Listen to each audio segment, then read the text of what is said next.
Pride began as a protest to claim the rights and freedoms of the 2S LGBTQIA+ community. From parades to workshops, the events of Pride allow us to celebrate diverse genders and sexualities, appreciate the progress we have made so far, and advocate for further change. Are you a member of the Pride community? Are you an ally to those in the community? Buju Wache, Clifford Mushquash, Ndijinakas, Pagwashin Nidoji. I'm coming to you from the shores of Gitchagumeng on the traditional territory of Fort William First Nation, signatories to the Robinson Superior Treaty of 1850.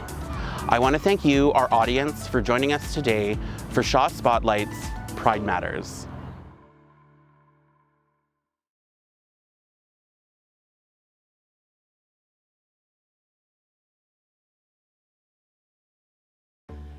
In my day-to-day life, I can start to feel this feeling of kind of, I don't know, oppressiveness or kind of like strict and constricted.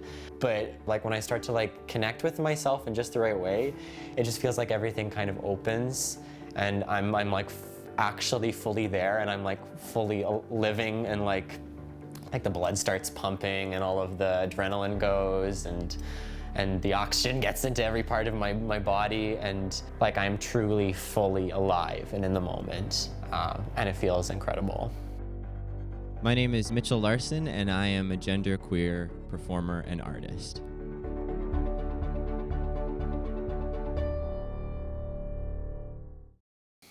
It's been a bit of a journey. I think it's been helpful having a lot of friends who have like a spectrum of gender nonconforming identities, trans and non-binary.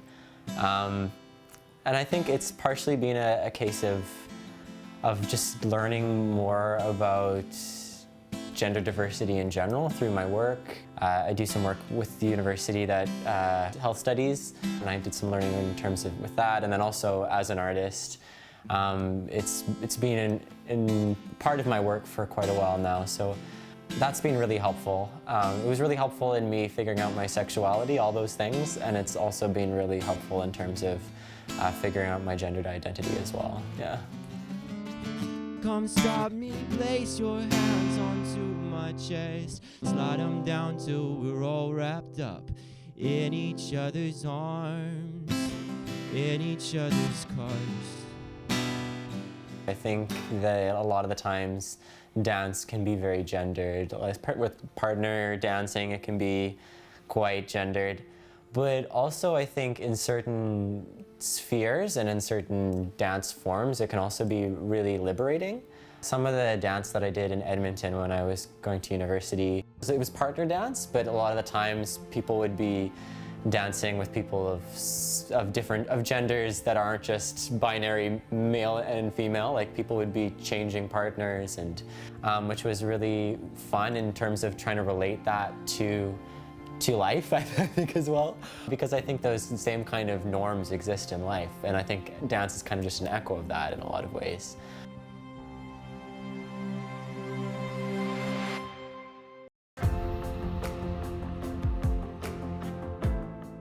As well, in a lot of like the dance pieces that I've done, I've got to explore creatures that don't have binary genders. Like I've gotten to perform as like a rock creature in a cavern, or like I've been fire, the element of fire, and or alien things, and things that don't subscribe to binary genders. Which I think has been really informative to me in terms of feeling more at home and feeling like I can be really my full self in those types of roles. And so in as many ways as dance can be restrictive, it can also be incredibly freeing, I think. Yeah.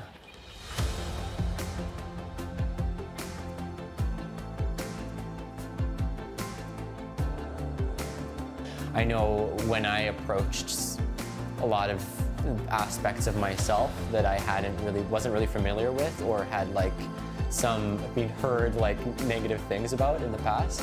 It took me some time to figure out, to come to terms, and also to learn to love those parts of myself. And so I think more and more I've chilled out, I think, a little bit in terms of giving people space to come to love those parts of myself as well. Hi, I'm Jessie Bogacki. My pronouns are they, them. I'm here with Shaw Spotlight to talk to you about gender and pronouns. So to start us off, the gender and sexual diversity community has many different types of identities within it. So when we say the 2S LGBTIQ+ acronym, there are different categories that these folks fit into, sometimes many. We're gonna talk about sex assigned at birth, gender identity, gender expression, and attraction. So first we're gonna start with sex assigned at birth. This is the classification of people based on their external internal anatomy, chromosomes, and hormones. But really, folks usually just look at external genitalia and pick one of two boxes, male or female. But in reality, there are more than that. There's also intersex folks. These people have a variation of male and female sex characteristics, whether that be, again, internal, external hormones or chromosomes. And they're all very different from each other, so they don't fit perfectly into the third, but for now, that's what we have for classification.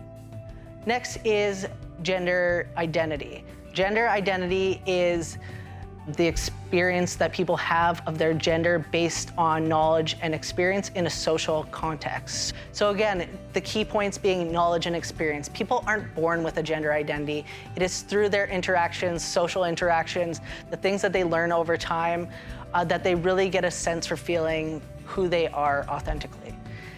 Often confused with gender expression, which is how somebody expresses themselves, how they present themselves to the world. It's through the ways they act, dress, behave, and interact. Things that we can change like voice, body shape, our clothes. We often take a look at people at their expression and try to classify them based on a sex assigned at birth or gender identity, but you can't tell either of these things from someone's expression. And lastly is attraction. There's physical and sexual attraction, often termed sexual orientation or sexuality, and romantic or emotional attraction. Often for folks, these are the same, but some people may experience romantic attraction to somebody that they don't experience a physical attraction.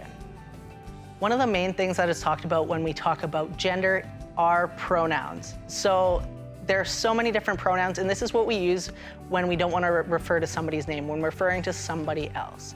So there are different ways we want to tackle pronouns. When it comes to somebody that you don't have a relationship with, that you're not really going to see very often, you can just use gender-neutral pronouns. When it's somebody that you're building a relationship with, maybe somebody that you work with, maybe a friend of yours, you should ask what pronouns they use and use them. This can be a simple question, what pronouns you use, or it can be as part of an introduction. Hi, my name is, my pronouns are. It's not a question, but usually somebody will respond within their name and pronouns. If I'm going to tell you to use gender-neutral pronouns, I at least need to tell you how to use them in a sentence. If you were to say he or she, you would use they instead. If you were to say him or her, you would use them instead. Pretend like you're talking to multiple people, you would say they are a very nice person. So we're using the linking verb as plural, are instead of is. It's the same thing that you would say if somebody left their jacket behind. They left their jacket behind. So that is a brief introduction to gender and pronouns.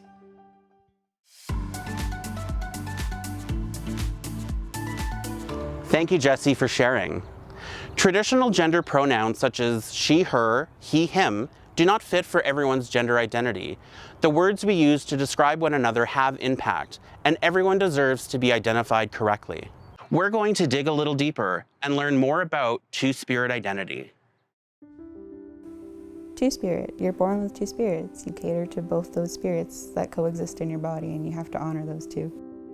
Bushu Wabanungakwed Indigenous. Hi, my name is Bethany Kasrachin. I am a 22-year-old two-spirit artist from Thunder Bay, Ontario, and I'm originally from Fort Severn, Treaty 9. It is for sure a closed term. What I mean by that is that it is a term specifically for Indigenous people, and only Indigenous people can self-identify with it. Because for us, it's not only like a gender, sexuality, like umbrella term, it's also like a spiritual relationship with ourselves and our bodies and who we are as people. The moment I first found out, or realized, I guess, that I self-identified as two-spirit was when I saw an elder at a pride rally, I guess, and she kind of just looked at me after she gave kind of a teaching about love and how love has no gender, love is just like energy, and we're meant to like share that energy. And I guess like the way she looked at me, I see you, you see me, like I don't know why I felt so seen for some reason, but that triggered like a whole, why does she look at me like she knows a secret about me? Why do I feel so like, what is this feeling? In my own spiritual perspective, I feel like the only reason I was born with two spirits was because I really needed to, with all the stuff that I'm doing in my life, with all that I've had to go through and help others around me. I really couldn't have done it by myself. I've always had that kind of extra anchor in me. You can't really identify being two-spirit unless you're willing to do the work that comes with it in terms of the healing journey that you're gonna have to take. It's really rough, but it's really fun. You unlock your gifts. You have like the sense of confidence and you know what you're here to do, and life doesn't feel so whack.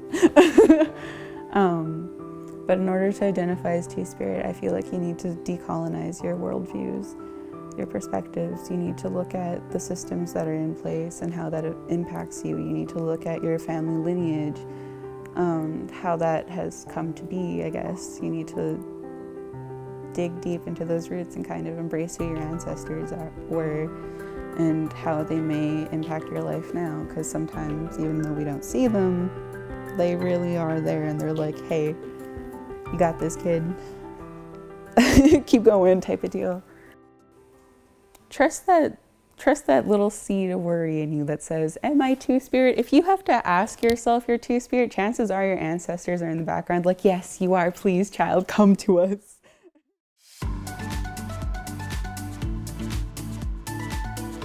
Up next, we have a story of hope for a more inclusive future. Meet the heroic and inspirational gender journey of Joey Rue, a non-binary Indigenous fashion artist.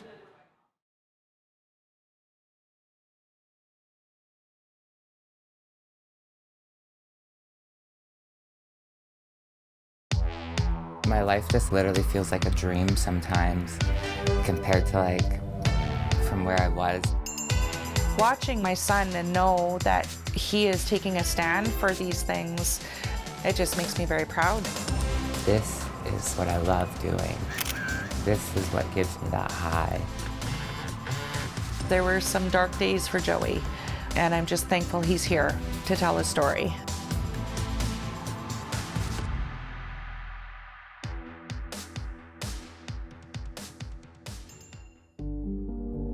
Sexuality and gender are two different things. For myself, I was really struggling with my gender expression and who I was. For a time, I thought I was transgender. So I went to a couple of doctors, and they both said, no, we don't think that you're transgender. I felt so alone in those times because I didn't fit into a box. When Joey was first discovering who he was as a person, I could see the struggle. I honestly didn't know how to support him. I believe Joey was being bullied and harassed quite heavily by then at school. There was threats of violence against my son. It made me feel awful. It made me feel so small and insignificant, and that's not who I am, and I didn't stand for it. Part of Joey's journey was Kamloops was too small and he wanted to go to Victoria. He was going to do great and amazing things, and off he went.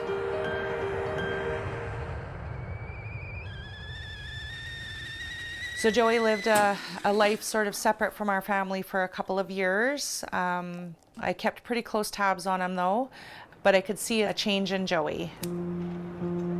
I wasn't a very good person for a time. I struggled with addiction and mental illness, and I ruined relationships.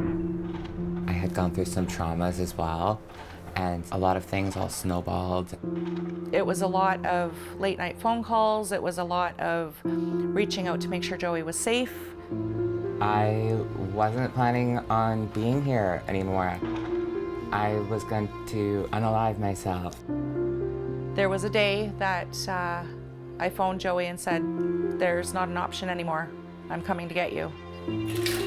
I knew it wasn't going to be easy, but I was just so grateful he was still here.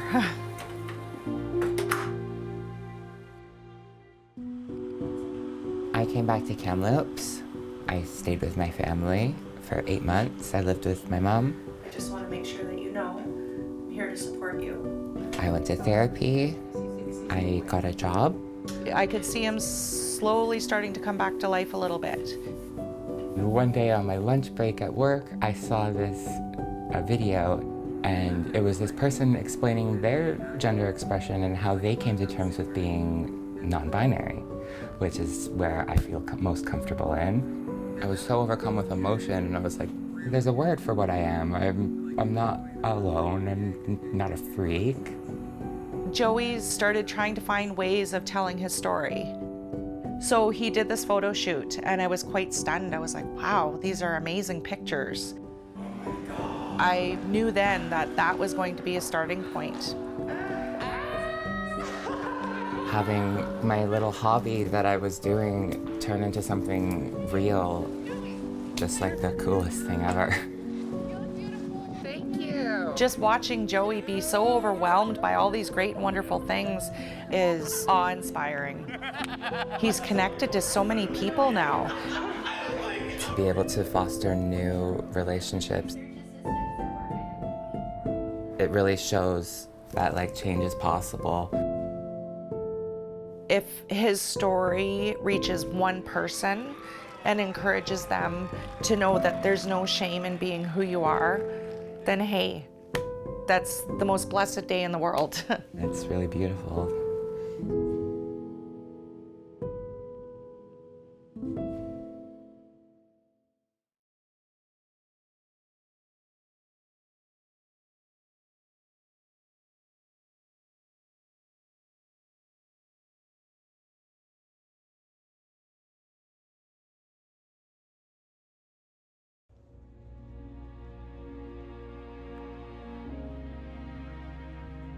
How are some ways to celebrate Pride? Well, first of all, don't be judgmental. So if someone wants to come out, and if someone's coming out to you, be supportive, be kind, and provide them the emotional support that they need, Coming out is not the easiest thing for anyone. I know it wasn't the easiest thing for me either. So if you can support them, that's probably the best way you can celebrate it. If someone's celebrating their first Pride, well, first of all, it's going to be a blast. That's my first comment. Second thing, when you're going out, feel free to talk to people.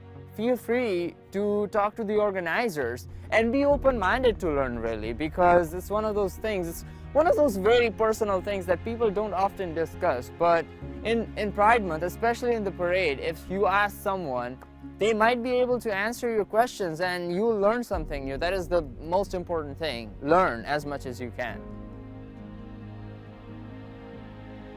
Many reasons why we need Pride Month. First of all is to celebrate the accomplishment that we have made. For example, marriage equality. For example, is to celebrate that a gay man like me can finally get a job and not get fired. Is to celebrate all those things. But it's also to be in solidarity with people who don't have all those resources, and to show them that we're in this together. We stand for you, and we do support you no matter what.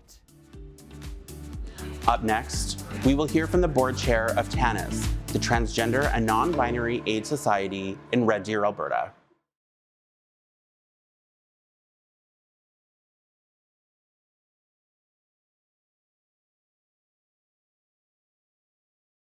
I'm Bobby Jo Lidondell, and I'm the board chair of the Trans and Non-Binary Aid Society, TANIS for short. So we're an organization that was started in Central Alberta about 5 years ago. It's actually probably longer. It was in 2016. My math is horrible. We are an organization that helps the gender diverse and the non-binary individuals in our community. We help them with resources. We help the community by educating them around pronouns and language that they can use to better serve our community. So we need organizations such as TANIS so that we can help society become aware of LGBT people, not just gender diverse people, and what we're doing in society, and like that we're just trying to be ourselves and trying to live our normal lives and like wake up, go to work, go to the Starbucks like everybody else, and we're just here, we're just trying to be ourselves. We're here for everyone. We don't exclude anyone. Not everybody chooses to be an advocate, which is super important to remember. I'm an individual from this community, so I advocate for my community so that others don't have to, so that they can just live their lives in peace. I try to make sure that people are educated around pronouns and what it means to be gender diverse or LGBTQ, so that others can just be free to be who they are. In partnership with Juntiques, we have been working on a community project to bring the community back together down at Juntique's shop on Little Gates Avenue. They've been painting murals on the sidewalk. Every pride-serving organization has been doing one. So I think it's super important that everybody goes and checks it out. It gives you kind of like a little bit of light into each organization, and it also lets you know which organizations are out there being advocates for our community. Pride is having the freedom to be yourself in society. It's the fact that we're bringing society around to understand that we're all just people and we all just want the same thing on this earth, and that's to live and be free. I would just like to say, like, it's super important to be a good human being and just be yourself and be honest and be kind.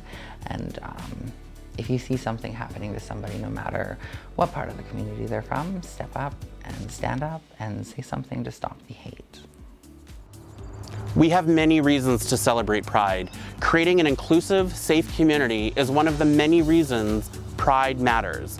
But as we said at the beginning of the program, Pride was originally a protest. We still see and need advocates to rally for the 2S LGBTQIA+ community. Here in Thunder Bay, Ontario, Jason Veltri does just that.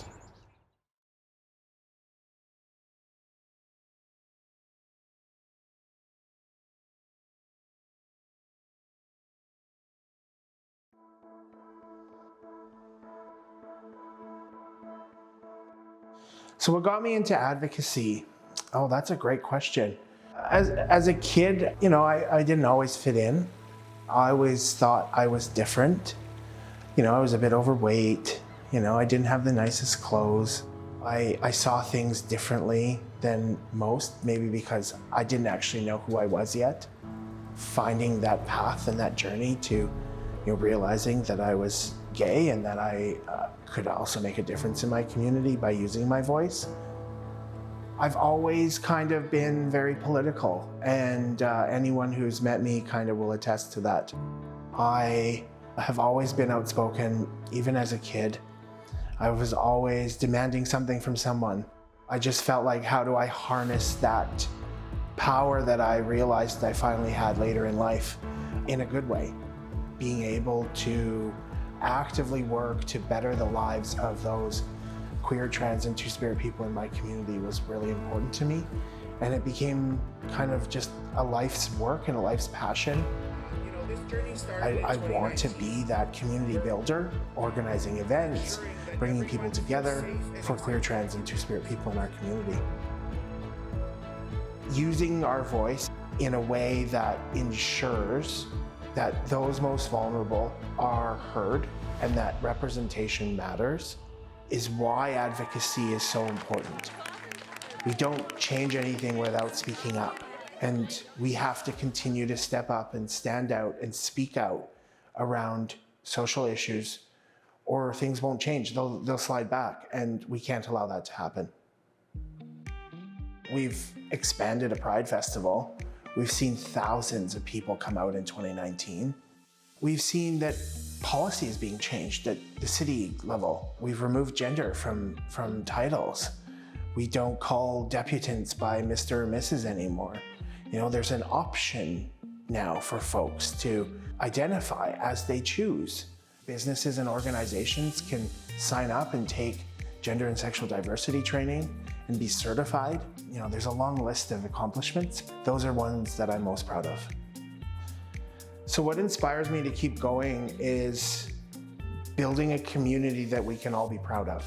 It's ensuring that my nieces and nephews have a community and a world where they can be whatever they want to be and whoever they wish to be. We have to continue to be on the forefront of that change. We're there, we're getting there, and we're actually having the really important conversations now. So I'm really hopeful for the future. We just have to continue the work. We have to continue to demand action. We have to call out hate when we hear it. We need new activists to come up and use their voices in ways to continue that change.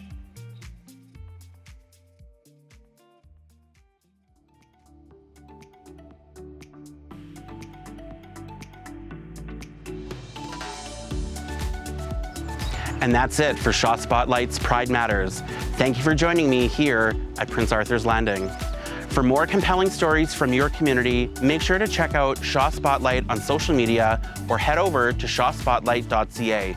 It's been a pleasure sharing with all of you. Thank you again for joining us. Happy Pride.